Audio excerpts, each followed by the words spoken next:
lounging, son. All right, welcome back to the Comic Lounge. I'm Mario, and this is And Ryan. what's up, guys?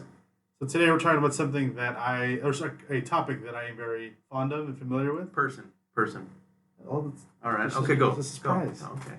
something I'm very fond of. Something that I accidentally discovered and didn't know that I discovered it. It's actually talking about a person, which is Brian Michael Bendis. So I found out about Bendis because I love Spawn. I got into comics because of Spawn. And he started writing a book called Salmon Twitch in 1999. And the covers were by Ashley Wood, which is a very unique and striking artist. Yeah, he's dope. And I saw them. I remember seeing them in a comic shop in Glendale, and being like, "What the hell is that?" Yeah. And I started reading it, and I loved it. I didn't know who Bendis was at the time. I've never heard of him. And yeah, I think since then I've just really fallen in love with a lot of the work that he's done. I think he's one of the most important figures in comics, at least far in modern times. He's made a huge impact in Marvel and just writing kind of in general, the superhero genre. Mm-hmm. And I think he's just got an interesting collection of books because he started off in the 90s doing a lot of comic work that he drew and he worked on that was crime focused, which is why he was kind of friendly with like Brubaker and those guys back in the day too. That was Caliber, right? Yeah, and then he transitioned into like Jinx, things like that from back. Jinx, Torso, Goldfish. Right. All that stuff in the 90s, and then he transitioned into Salmon Twitch. That didn't last that long because I think he butted heads with McFarlane. Who doesn't butt heads with the Todd Father? And then that's where he met Alex Maleev. So the first time he worked with Alex Maleev was on Salmon Twitch. And then shortly after that, he started off his amazing run with Ultimate Spider-Man in the 2000s. One of the greatest series of all time. Yeah, that was my introduction to Bendis. Actually, was Ultimate Spider-Man. And then after that, one of the biggest things he took over the Avengers, which obviously that's one of the biggest things. Daredevil first. You glossed over Daredevil. Well, I'm just doing importance because Avengers was huge because then he did Avengers Assemble happened, and he takes over Avengers, and then he creates new Avengers, which is a huge deal because Avengers had been the same kind of these are who the Avengers are. Yes. And he completely changed that and got a new cast, a new group of Avengers. Put and that fucking was the new Spider-Man Avengers. and Wolverine. Wolverine, Spider-Man. There's even conversations in the books about whether or not someone like Wolverine should be an Avenger. Does that someone like that really represent what it means to be an Avenger? Mm-hmm. Of course, Steve and him have more of a history than Tony ever did. They did that, and that was a huge deal. Daredevil, right? That was a huge deal too. I would argue that Daredevil might even be either just a touch more important or equally as important as his Avengers in terms of like what he did on a superhero book. Correct. Yeah, I think because of the writing style. Yeah. But I think as far as what got more attention was the new Avengers at the time. And that was post Ultimate Spider-Man. Correct. So that was a couple years after. Right. So Ultimate Spider-Man is what really blew him up. Correct. Because he took what many thought was going to be like that, like just very hokey. You know what I mean? Like, they're going to update it for the 21st century. Yeah. And what they did with the Ultimate Universe was unbelievable. I mean, every single book that came out from there, I would say in the first few years, I don't want to say ever, because like it eventually started to get a little bit, because the whole point was to start something without the continuity. Yeah. To start it from scratch. And then it got its own continuity because of being around for so long. And then Ultimatum, I know that's probably what's considered the worst part of all that. Of course. But I would say for like everything up until Ultimatum, an average score for every single issue was around 8.5. Yes. And it was fantastic. And what he did on the Ultimate Spider-Man series was, I mean, I don't even know how else to describe it, but it was phenomenal. Yeah. It was perfect. He literally had Uncle Ben alive where we didn't even know Uncle Ben. He died in Amazing Fantasy 15, the first appearance of Spider-Man. Uncle Ben's dead. Yeah. All he is the mythical figure that gave him that quote, with great responsibility, with great power comes great responsibility. And this time he's there. Yeah. Gwen Stacy's around, and the relationship is different. Everything is different. Mary Jane is different. Venom is completely different. Yeah. Yeah. All that's completely different, and it manages to be familiar enough, and with Mark Bagley on art, obviously. Yeah. It's familiar enough, but different. Yeah. And it's like the perfect amount of this feels like Spider-Man, but it isn't exactly the same. Mm-hmm. He fucking found that line, and he did it perfectly. Oh, everything. Every time he reintroduced something, when I say reintroduced, is because like he put his own spin on it for the Ultimate Universe, but he was phenomenal. Even the relationship between Spider-Man and Wolverine was really funny in the Ultimate Universe when he did that cross. They swap bodies. Yeah. And yeah, what he did was just, I mean, he created a new Spider-Man for generations to latch onto.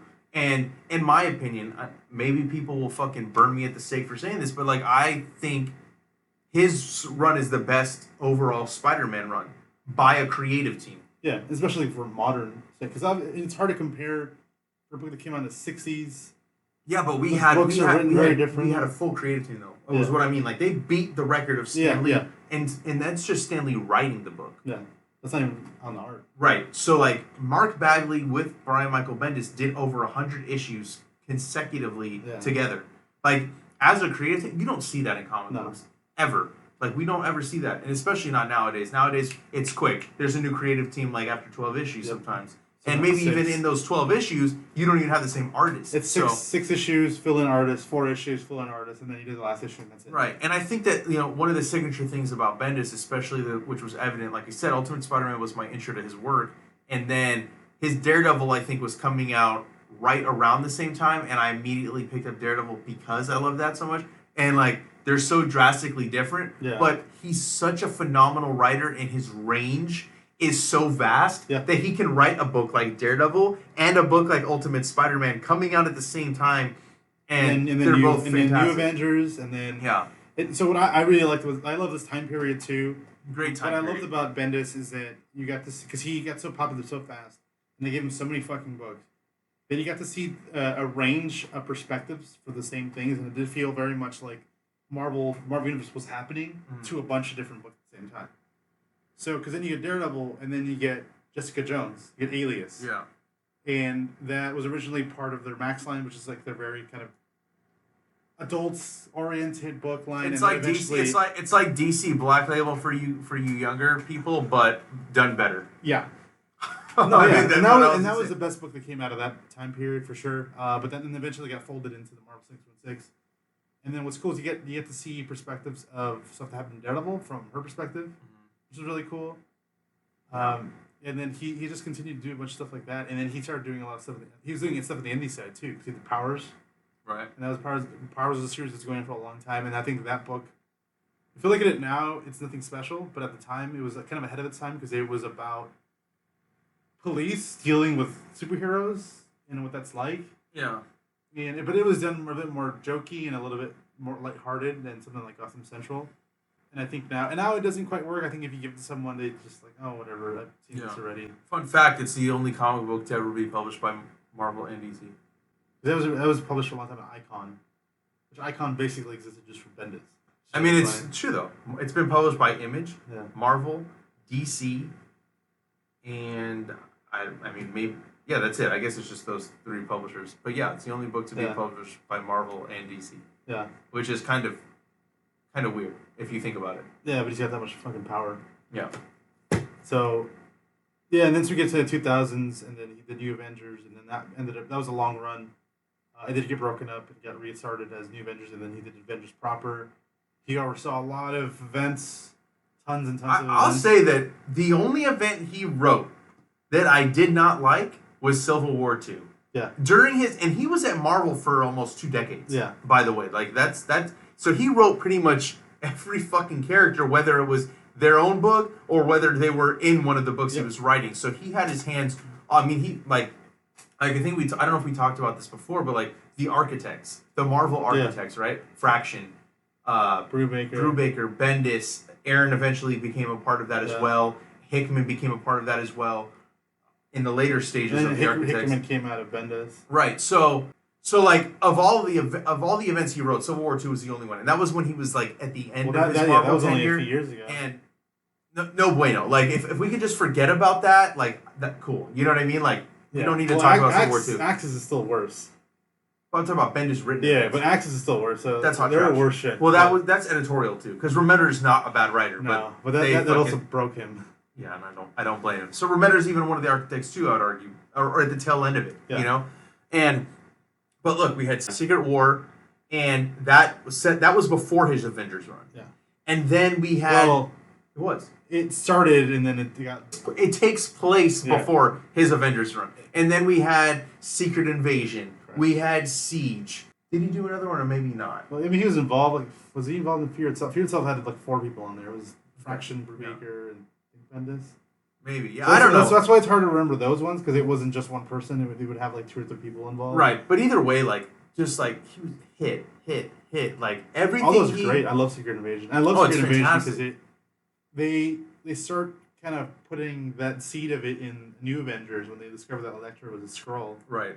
And then that happens before the event even is announced. And what happens out of Secret Invasion is then you have the Dark Avengers when Yeah. Norman Osborn, the whole Dark Reign. Like, and the reason I'm so excited about it is because I just reread all this stuff and I forgot. Like, I don't want to say I forgot, but I don't want to say I forgot, but it's like, it just pisses me off that we don't get stuff like this anymore from Marvel. You know, like, Bendis was firing on all cylinders back then. And he was like, writing like fucking 6 titles. Yeah, but they're all good though. And like, because you had that's Illuminati, crazy, you had Illuminati Cabal, you had Dark Avengers, you had New Avengers, and Mighty Avengers, remember? While still doing Scarlet, he was still doing his own books on the side too. Right. It's just crazy that like how much and people have said this too. Like you brought up Scarlet, how he almost predicted stuff that ended up happening. Yeah. But like if you read Secret Invasion, maybe this is just me projecting onto the book, but there is some similarities to the like current administration. Oh, okay. Of what we're dealing with now. Some stuff. Not like overtly, but like if you really look for it, you could be like, God damn, like it's almost like Bendis is is like a fucking prophet or I think something. he pays attention. I think like Mark is the same. They both kind of just pay attention a lot to politics. Right, and I think that's why the writing is so good. I think it's because he injects like reality into this world of superheroics, right? And it adds these other layers to it. Like Norman Osborn. Like I was just talking with this about Nick, and like he kind of reminds me of Trump. A little bit. Yeah. Like some of the behavior and some of even the words that he says is similar to how he behaves and he would behave. And it's just such a trip, dude. And it blows me away. Like I haven't read these events since they first came out. Yeah. It's not like I reread these events over and over. Like I'm sure you read them more frequently than I do. And I'm glad that I had this huge gap because like Secret Invasion was 2008. Yeah, a long time. So that's 12 years ago. 12 years have passed since I read the first time. And I fucking liked it more now and I loved it when I first came out. But I liked it more now than I did then. And I appreciated it more now. And I'm just like, that is fucking brilliant. But at the same time, a lot of the stuff tied into books that were coming out. So like Siege ties into what was happening with Iron Man. Yeah. Oh yeah. But that tied into Matt Fraction's run. And that leads, and then there's a whole progression into that ends up kind of finalizing there. And then also the little transitions because you go from New Avengers exist, cool. Cap and Tony kind of step back. Mm-hmm. Then there's a big ass fucking fight, and then now the New Avengers are on the run, and then Tony is the top dog and I kind of hate him and he's kind of villainized. Then he fucking fails too. Osborn takes over. Then it's called the Dark Reign. Now everybody's on the run. Yeah. And then Tony has his own fucking path that just sucks for him. Where he reboots himself and all that. I know. I'm reading the Fraction Iron Man right now. I'm on Marvel. And then it all comes back to Siege, where he finally gets to take back with the old armor, and he takes control back, and he gains it back from Osborn. Mm-hmm. So it was cool because every event wasn't also a bunch of tie-ins that explained everything in 3 months. Mm-hmm. It was books that were explaining and fleshing out naturally the stories. And it was very cohesive. Cohesively between 6-7 titles constantly. And it's funny, I looked in the Siege trade, and in the beginning it shows all the other trades you can get that tie into Siege, and I'm like, fuck dude, that's like, this is what I was talking about, like about crossing over. And then I thought about it, I'm like, but they were all good though. They weren't like they weren't really, and it wasn't it's not like now Siege New Avengers. It was just issues 26 and 27 of New Avengers tied into Civil War and et cetera. By the writer writing Siege. By the writer, and then also the events in the New Avengers then led up to Secret Invasion, but then you also saw bits and pieces of that in Avengers and bits and pieces of that in Thor and bits and pieces of that here, and so everybody was kind of doing it without it necessarily even being labeled a tie-in. Because Invincible Iron Man by Fraction wasn't kind of advertise it tying into anything. It was just Iron Man. Right. But it eventually led to perfectly segueing into Siege. Right, where he's in Broxton, Oklahoma. Yeah. I know it's a trip because I just read that volume because I've been going back and ordering all the old hardcovers. Yeah. And I just ended on volume 4, which is where he is with Donald Blake. Yeah.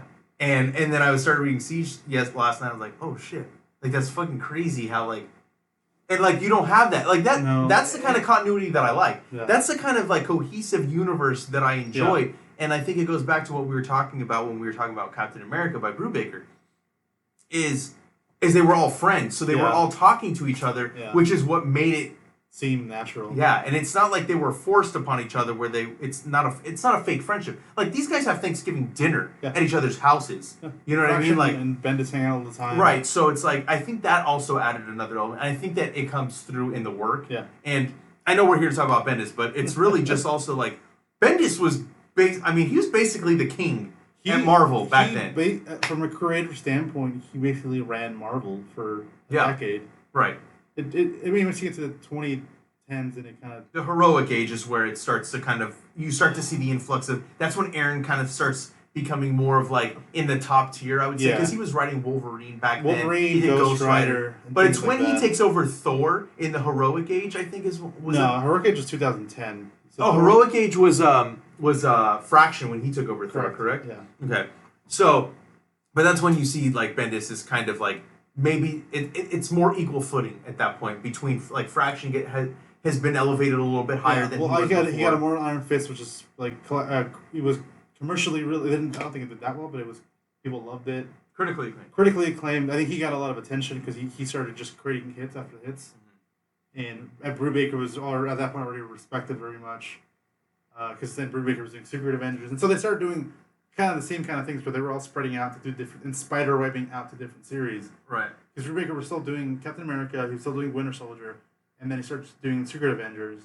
And you can see that his was going in his direction, and Fraction was starting to get books and going in another direction. Very good. Okay. And yeah, I don't think it worked. I think the problem was that once you get the 2012s, sales were more important. I think they were starting to try to feed into what people wanted as opposed to just letting the creative control happen. See, and that's when I feel like Bendis' stuff, because I mean, we're talking about Marvel overall right now. And the other thing too is the movies, and you can't really not like everybody will want to probably blame editorial, but you also can't not say that like the movies started fucking with the continuity from Marvel. Right, but I mean, like, I think that, like, okay, some of Bendis' X-Men stuff was good.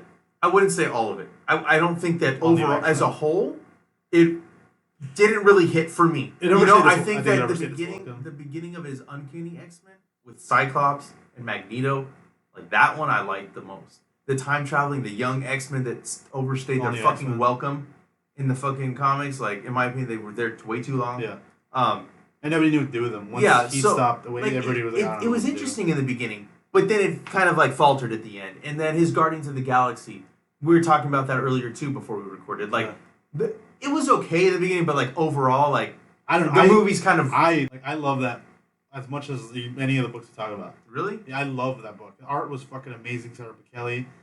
I like all of it. I like the Trial of Jean Grey was one of my favorite crossovers like ever. Which one? The Trial of Jean Grey. Where yeah, they like kidnap her and then Cyclops basically brings a bunch of people together. So it's like Avengers, Guardians, and I love that crossover. And it was once he all of a sudden has a trench coat and the two guns and the stupid mask that looks like the movie, where it really lost its footing and it was very clearly focused in that direction to make it seem like the movie. Well, I think that, but that's like really also my point is that like he towards the end of his Marvel run is he would start off good with comics.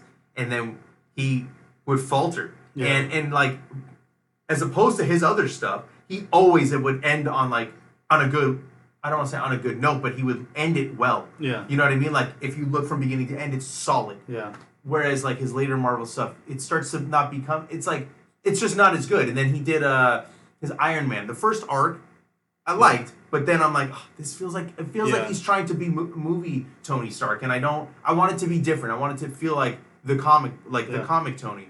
And then I didn't read Infamous Iron Man. I know you loved it. I know you said it was really good. He also did the International, which I like that one. He also did a great Moon Knight run. He also did Spider-Woman, Spider-Woman I haven't read, but I've heard mixed reviews about that as Moon well. Knight is with Alex Maleev, Yeah. which was okay. That led into another Age of Ultron. That's the other one that we're talking about. Oh, okay. Age of Ultron, that was Bendis. Yeah, I didn't read that. It wasn't great. It also got chopped up, and it was supposed to come out earlier, then it got pushed back because he had a falling out with the artist, and then a bunch of shit happened. And then, but it was also from Marvel because I know Heroic Age. The idea with that was that it was after Dark Reign. Steve was now kind of the lead. It was supposed to be like the Commander. He was Commander Rogers. Commander Rogers, and he was supposed to kind of come in and bring light into the darkness. Right. And that's also what they tried to not having an event. They wanted to give him some time to breathe. And the problem is sales dropped dramatically. Mm-hmm. And then the other thing is they also have to fight off New 52. Because I think Heroic Age was like around 2010. So leading right into New 52. And unfortunately, 52, even though it didn't really work overall at the time, September and leading into 2012, sales spiked tremendously. Oh, yeah. Where it completely flipped, where like 2 months before 52, Marvel had like 46% of the market share, and DC had like 23 or some shit like that, and then it completely flips backwards. Yeah. So, but then that forced Marvel into doing some shit that now was sales focused. Which I think that's really what really stopped all this from working out too. They were trying to now go after sales. Yeah. Which eventually leads to like all new, all different. And then you start like 2014, 2015. It just didn't feel natural. It felt very forced. A lot of these things, like, even though it's great to see a lot of different characters come about, like you see Miss Marvel coming, even Sam Alexander and Miles Morales, which is cool, but Riri felt really forced. Mm-hmm. The book didn't really introduce her very well. She just fucking shows up and she's Iron Man now. And like. And I would say, though, the greatest thing he did right before he left was Miles Morales. Like you just briefly said, you mentioned the name. Like that was, in my opinion, because that led from Ultimate Spider-Man, Ultimate Fallout, introduced a new Spider-Man that was half Puerto Rican, half black. And look at what has happened with Miles Morales. Yeah. He has completely blown up. He's one of the most popular characters at Marvel. And it was just as good as Peter's stuff. Yeah, I mean, I have both omnibus. And even as he brought Miles into the main universe, like that was good. It wasn't as strong in my opinion as the other stuff, but it was decent. But yeah, I mean, Miles Morales, that creation alone kind of redeemed his, in my eyes, and I love Bendis, but in my eyes, it redeemed his later stage of Marvel because, like, if he didn't have Miles, I think that time period for him, looking back, like, people wouldn't look at it as fondly if he didn't have Miles. Yeah, basically everything after 2010, it just didn't really resonate with people as much. Yeah. And I think maybe, and it's to say maybe he just needed something fresh. I don't want to get into his DC stuff because it's still going on, and I know Mario has not maybe read most of the DC stuff that Bendis has been putting. I mean, I think he only did Leviathan and then the Superman books is all he's really done, and plus his creator-owned stuff that he brought was Jinx World, like you said, Powers. No, see that stuff, phenomenal. Yeah, cover, dude. One of the best things he's written. Yeah. In the last 10 years. I also like Pearl. Pearl's really good too. Pearl's amazing. So. That's it. So like I said, like his Miles stuff was the best of his end of Marvel, and I think so far at DC, some of the Superman stuff, because I have read it, some of it's good. I'm not a fan of all of it, but his Jinx World stuff is where it's at. Scarlet, the second volume of that, dope. Cover, Pearl, both phenomenal. I can't wait to see the sequels to those because I know he's coming back to do another run. I think he was surprised how much popularity they got. I mean, it's fucking said, David Mack and Michael Gaydos, dude. Like, both are amazing artists. Like, why would that not? And Alex Maleev, yeah. But, like, cover, dude, was amazing. Yeah. It was amazing.